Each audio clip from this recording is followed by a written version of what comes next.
नमस्कार, खबरों की खबर में आपका स्वागत है। जब द्रौपदी का चीरहरण हो रहा था उस वक्त उस राज दरबार में बड़े बड़े योद्धा, बड़े बड़े ज्ञानी पुरुष बैठे हुए थे।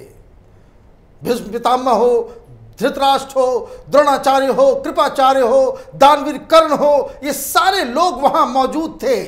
कोई दोस्ती की खातिर तो कोई अपने कर्तव्य की खातिर, कोई अपनी वचन निभा रहा था तो कोई लोभ की खातिर। ये सब के सब तमाशा देख रहे थे और इन सब के ऊपर द्रौपदी के उस चीरहरण का पाप इनके माथे पे था। यही हाल आज हिंदुस्तान में हो रहा है। डेमोक्रेसी का गला घोटा जा रहा है। अर्नब गोस्वामी को जेल में डाल दिया गया है, लेकिन सब के सब चुप हैं। प्रधानमंत्री चुप हैं, गृह मंत्री चुप हैं, चीफ जस्टिस ऑफ इंडिया चुप हैं, सारे तमाम जो संस्थाएं हैं ये सब के सब चुप हैं। ह्यूमन राइट्स कमीशन भी सो रहा है, प्रेस काउंसिल ऑफ इंडिया भी सो रहा है, सारे लोग चुप हैं। और हो क्या रहा है? हो ये रहा है कि हिंदुस्तान में एक राज्य सरकार ने कानून और संविधान को ताक पे रख दिया है, डेमोक्रेसी को कुचला जा रहा है और कहीं से कोई आवाज तक नहीं आ रही है। सिर्फ लोग सड़क पे हैं और ये अकेला अभिमन्यु की तरह इन लोगों से लड़ता हुआ दिख रहा है। अर्नब गोस्वामी के केस की सुनवाई आज सुप्रीम कोर्ट में हुई, हाई कोर्ट में भी हुई, लेकिन सवाल यह है कि हाई कोर्ट या सुप्रीम कोर्ट या केंद्र की सरकार ने इस पूरे केस को खुद क्यों नहीं अपने हाथों में लिया, जिसे कह सकते हैं कि सू मोटो इस केस को क्यों नहीं लिया। यह इसलिए कह रहा हूं क्योंकि यह मसला कोई नया नहीं है। इसकी शुरुआत उस वक्त से ही हो गई थी कि अर्नब गोस्वामी को सबक सिखाना है। यह अजीबोगरीब स्थिति है। इन लोगों के दिमाग में ये सामंती मानसिकता जो है कि इनको सबक सिखाने की जो लत पड़ी हुई है कि जो कोई इनके खिलाफ बोलेगा उनको सबक ये सिखाएंगे। तो ये सबक सिखाने का जो कार्यक्रम इन लोगों ने तो उस वक्त ही शुरू कर दिया था जब पालघर में 2 साधुओं की लिंचिंग की गई थी। उस वक्त 100 से ज्यादा FIR कर दिए गए, किसी तरीके से अर्नब गोस्वामी को गिरफ्तार किया जाए। उस वक्त कोर्ट ने इस मसले में इंटरवीन किया, गिरफ्तारी पर रोक लगाई, लेकिन ये लोग उस वक्त चुप नहीं बैठे। उसके बाद महाराष्ट्र असेंबली के अंदर इनके खिलाफ उद्धव ठाकरे की सरकार ने प्रिविलेज का मुद्दा उठा दिया। ये कह रहे हैं कि भाई ये नाम से पुकारते हैं, ये जी नहीं लगाते, भाई इज्जत आप भीख में मांगोगे? ये कैसी प्रथा है? कौन से अखबार में सब चीफ मिनिस्टर, प्रधानमंत्री, मुख्यमंत्री, राष्ट्रपति, चीफ जस्टिस के आगे जी लगाया जाता है आदर सूचक? ये आप रिस्पेक्ट भी आप भीख में मांगोगे? नहीं बोलेंगे लोग। क्यों बोलेंगे? आपकी करतूत ऐसी है कि कोई जी नहीं बोलेगा, कोई रिस्पेक्ट नहीं देगा। ये कोई मांगने की चीज है? आपने जबरदस्ती इसके ऊपर जो है आपने बकायदा उसमें समन भेजना शुरू कर दिया। 10 मिनट का आपने टाइम दिया आज इसी केस का कि जिस तरीके से असेंबली के द्वारा अर्नब गोस्वामी को प्रताड़ित करने की कोशिश की गई, उसी की सुनवाई आज सुप्रीम कोर्ट में हुई। सुप्रीम कोर्ट ने कहा यह कैसा तरीका है। और तो और मजा देखिए कि जो महाराष्ट्र असेंबली के सचिव ने एक और एडिशनल वो जो उन्होंने कहा कि भाई ये सीक्रेट लेटर है, आपके ऊपर आरोप लगा रहे हैं, आप यहां प्रस्तुत हो, आपकी गिरफ्तारी होगी, सदन से आपको गिरफ्तार किया जाएगा और ये बात आप किसी कोर्ट में जाकर के नहीं बोल सकते, कहीं आप न्याय के लिए गुहार नहीं लगा सकते। इसी पे आज सुप्रीम कोर्ट ने महाराष्ट्र सरकार की फटकार लगाई है। उन्होंने कहा ये कैसा हो सकता है? इस देश में आर्टिकल 32 है, संविधान के खिलाफ भी किसी को कैसे रोका जा सकता है? ये तो धमकी दी जा रही है और धमकी तो दी ही जा रही है, लेकिन सवाल ये है कि ये धमकी कोई नई तो नहीं है। उस वक्त ही सुप्रीम कोर्ट ने इसे सू मोटो इस केस को उठा लिया होता, इसे कौन रोक रहा था? क्या ऐसा पहली बार हो रहा था? ऐसे तो कई सारे केसेस में सुप्रीम कोर्ट सू मोटो इस मसले को उठा लेती है। अभी क्यों नहीं? डेमोक्रेसी को बचाने के लिए, 4th पिलर के ऊपर जो हमला हो रहा था, तो क्यों ये लोग आगे नहीं आए? लेकिन देर आए दुरुस्त आए। और अब उद्धव ठाकरे सरकार की जो इसको कह सकते हैं कि चमचागिरी करने के चक्कर में इस सचिव को समन किया गया है, 2 सप्ताह का वक्त दिया गया है। उनको कहा गया है कि आप सुप्रीम कोर्ट आए और ये बताएं कि आपने इस तरह की चिट्ठी क्यों लिखी, आपके ऊपर कोर्ट के आदेशों की अवमानना का केस क्यों नहीं चलाया जाए।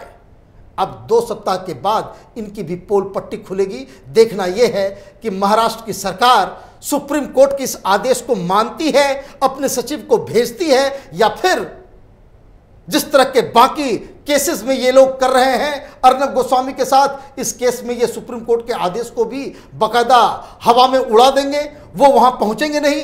तो ये 2 सप्ताह के बाद इसके ऊपर फैसला होगा। लेकिन आश्चर्य तो तब हो रहा है जब जो मसला हाईकोर्ट में पहुंचा है। हाईकोर्ट में आज 2 चीजों के ऊपर बहस हुई, उसकी सुनवाई हुई। हाईकोर्ट में एक तो हंसा रिसर्च की तरफ से एक कंप्लेन दिया गया, वो उनकी मांग है कि ये जो मुंबई की पुलिस है वो गुंडागर्दी कर रही है, ये उनके लोगों को पकड़ के उनको धमकी दे रही है कि अगर तुमने अर्नब गोस्वामी का रिपब्लिक चैनल का नाम नहीं लिया तो तुमको गिरफ्तार कर लिया जाएगा, आपके साथ ऐसा होगा कि जिसको लेकर के आप बाद में बहुत पछताओगे। ये धमकी दी जा रही है सरासर तरीके से।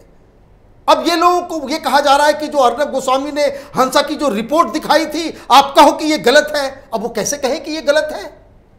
और ये चीजें लोगों को नजर नहीं आ रही। ये बेचारे न्याय के लिए हाईकोर्ट चले गए, हाईकोर्ट में भी सुनवाई हुई और बाकायदा इसको बिल्कुल उस तरह से, इस तरह से ऐसा देश चल रहा है कि जैसा लग रहा है कि कोई आदमी कुछ भी कर ले, चूंकि बस वो पुलिस वर्दी में है, सरकार उसके साथ है, तो आप कोई भी अन्याय कर लेंगे। अगर यही देश की कानून का तरीका है, ऐसे ही अगर कोर्ट चलते तो ये ऐसे कोर्ट से क्या फायदा कि जब आप क्राइम हो जाएगा, लोगों को परेशानी हो रही है, लोगों को गिरफ्तार कर लिया जाएगा, लोगों को धमकी दी जा रही है और सब लोग बाकायदा चुप बैठे हुए हैं, सब धृतराष्ट्र बने हुए हैं, सब भीष्म पितामह की तरह ये चीज को देखे चले जा रहे हैं। ये तमाशा तो ये बिल्कुल ही अजीबोगरीब लग रहा है। कोर्ट में इसकी सुनवाई हुई है, अब सरकार से मांगा गया कि इसके ऊपर क्या बात कहेंगे, इसकी कल फिर जो इस पे आगे की सुनवाई होगी। और तो और अर्नब गोस्वामी के केस में क्या हो रहा है, वहां पे जो मजिस्ट्रेट ने जो कल फैसला दिया था, उस फैसले में तो साफ साफ लिखा हुआ है कि ये जो केस है उसको बना रहे आत्महत्या को उसकी वजह से हो गई। और वहां का गृह मंत्री असेंबली के अंदर खड़े होकर के बोल रहा है कि भाई जो आत्महत्या हुई वो उसके पीछे अर्नब का हाथ है, अर्नब कसूरवार है। ये गृह मंत्री हैं या जज बन गए हैं? इस देश में कोर्ट है या नहीं है? किसी को भी आप आरोपी बता देंगे, किसी को भी आप क्रिमिनल बता देंगे, किसी को भी आप कह देंगे कि इसकी वजह से उसकी मौत हुई है। इस देश में कोई कानून है या नहीं है? या फिर मंत्री बनने से आप जज भी बन गए, लेकिन कोर्ट सुन रही है। इस पे जो लोअर कोर्ट में जो कल डिसीजन आया उसमें साफ साफ बताया गया कि इसका इस केस से कोई लेना देना नहीं है। अगर अर्नब गोस्वामी के खिलाफ वो केस ऑलरेडी बंद किया जा चुका था, जो केस ऑलरेडी बंद है उसको अपने आप महाराष्ट्र की सरकार ने उसको खुलवा दिया बिना किसी कोर्ट के आदेश। इस देश में ऐसा लग रहा है कि लोगों ने सारी चीजों को ताक पे रख दिया और उसके बाद सवेरे सवेरे आप किसी के घर में घुस जाते हो, ऐसा लग रहा है कि वो पत्रकार नहीं कोई टेररिस्ट हो। अंडरवर्ल्ड के खिलाफ तो कार्रवाई करने में इनके हाथ पैर ढीले पड़ जाते हैं, मुंह में दही जम जाती है। लेकिन एक पत्रकार बस इसलिए कि आपको सबक सिखाना है, ये माइंडसेट है कि इसको सबक सिखाना है। और इसमें कई सारे लोग, बड़े बड़े पत्रकार, टीवी चैनल के मालिक, कांग्रेस पार्टी, एनसीपी, शरद पवार, शिवसेना के सुप्रीमो उद्धव ठाकरे, ये सारे लोग मिलकर के एक शख्स के पीछे लग गए। और मैं तो ये कहता हूं कि अगर कहीं भी अर्नब गोस्वामी अगर गलत होता, उसने अगर कोई रोल प्ले की होती उसके आत्महत्या में या फिर टीआरपी स्कैम में अगर उसका नाम होता, तो आज लोग सड़कों पे नहीं होते, उसके लिए कोई खड़ा नहीं होता। लेकिन हकीकत यही है कि देश की जनता अच्छी तरीके से समझ रही है कि अर्नब गोस्वामी के साथ अन्याय हो रहा है और इस अन्याय के खिलाफ देश चलाने वाले वो रिस्पॉन्सिबल लोग बिल्कुल अपने अपने जो कह सकते हैं, जिस तरह से चीरहरण के दौरान कोई सिंहासन के प्रति वफादारी निभा रहा था, कोई दोस्ती निभा रहा था, कोई लोभ की वजह से, तो उसी तरीके से सब लोग, इन लोगों ने चुप्पी साध ली है कि जो प्रक्रिया है, जो सरकारी तरीका है, जो कानूनी प्रक्रिया है, उस हिसाब से इनको न्याय मिलता है, मिले। जेल में कोई दिन 4 दिन 5 दिन सड़ता रहे, वो सड़े, उससे किसी को कोई लेना देना नहीं है। लेकिन इससे जो खतरा जो सबसे बड़ा बन रहा है, हिंदुस्तान के लोगों का जो विश्वास है इस तरह के इंस्टीट्यूशंस के ऊपर, वो अब उससे उठता चला जा रहा है। कई जगह से लोग सड़कों पे आकर के आंदोलन कर रहे हैं, जगह जगह पे विरोध कर रहे हैं। क्या इन्हें मालूम नहीं है? इनको हकीकत समझ में नहीं आ रहा, या फिर इन लोगों को लग रहा है कि जो सरकार, पॉलिटिकल पार्टी, जो बड़े बड़े नेता, इन लोगों को लग रहा है कि देश की जनता मूर्ख है, इनको कुछ समझ में नहीं आता। कानूनी प्रक्रिया में फंसा दो उसको, हाई कोर्ट, सुप्रीम कोर्ट और तरह तरह के रिपोर्ट्स और ये बाकी सब चीजों में आप फंसा दोगे। लोग आज के डेट में फंसने वाले नहीं हैं। कल सुनवाई होगी हाई कोर्ट के अंदर। हाई कोर्ट में अब मुंबई पुलिस की तरफ से चीजों को रखा जाएगा। और मजेदार बात क्या है, आज जो सुनवाई हुई, तो सुनवाई शुरू ही नहीं हुई थी कि परमवीर सिंह का जो वकील है वो खड़ा होकर के कह रहा है कि भाई इस केस से हमें कुछ नहीं लेना देना। अब बताइए, परमवीर सिंह का वकील हाईकोर्ट में पहला सेंटेंस यही कह रहा है कि परमवीर सिंह को तो एक एज ए पर्सन डाला गया है, हम तो कमिश्नर हैं, ये केस रायगढ़ पुलिस थाने का है, हमारा कोई इससे लेना देना नहीं है, इसलिए इस केस से हमारा नाम वापस लिया जाए। अब ये देखिए, तो कायरता है, ये तो कायरता है। कानून का जब डंडा चलने वाला है तो आप कहते हो कि भाई मुझे कुछ इससे लेना देना नहीं है। कल चीफ मिनिस्टर कहेंगे हमें इससे कुछ लेना देना नहीं है, गृह मंत्रालय कहेगा इससे हमें कुछ लेना देना नहीं है। फंसेंगे कौन? वो फंसेंगे वो जो प्यादे, जो लोग वो उसके घर गए थे छापामारी करने के लिए। फंसेंगे वो जो हंसा के लोगों को जो धमकी दे रहा है। फंसेगा कौन? तो फंसेगा महाराष्ट्र असेंबली का सचिव जिसने वो पत्र जारी किया। मतलब सब एक दूसरे को टोपी पहनाने में लगे हुए हैं। अब ये समझ ही में नहीं आ रहा है, इस केस का कोई न सिर है न पैर है। पूरी दुनिया जानती है, एक एक शख्स जानता है कि अर्नब गोस्वामी के खिलाफ जो कुछ हो रहा है वो सारे आरोप झूठे हैं, एक तमाशा चल रहा है। उसको सबक सिखाने के लिए ये सारी प्रक्रिया, ये सारी कार्रवाई हो रही है। लेकिन उम्मीद यही करनी चाहिए कि हाई कोर्ट में कल न्याय मिलेगा। वो अर्नब गोस्वामी वो पुलिस के कब्जे से, वो गिरफ्तारी नहीं कहते इसे, उसके कब्जे से वो मुक्त होंगे और फिर उसी तरीके से प्रोग्राम करेंगे। और फिर पूछता है भारत में, वो महाराष्ट्र की सरकार से वही तीखे सवाल करेंगे।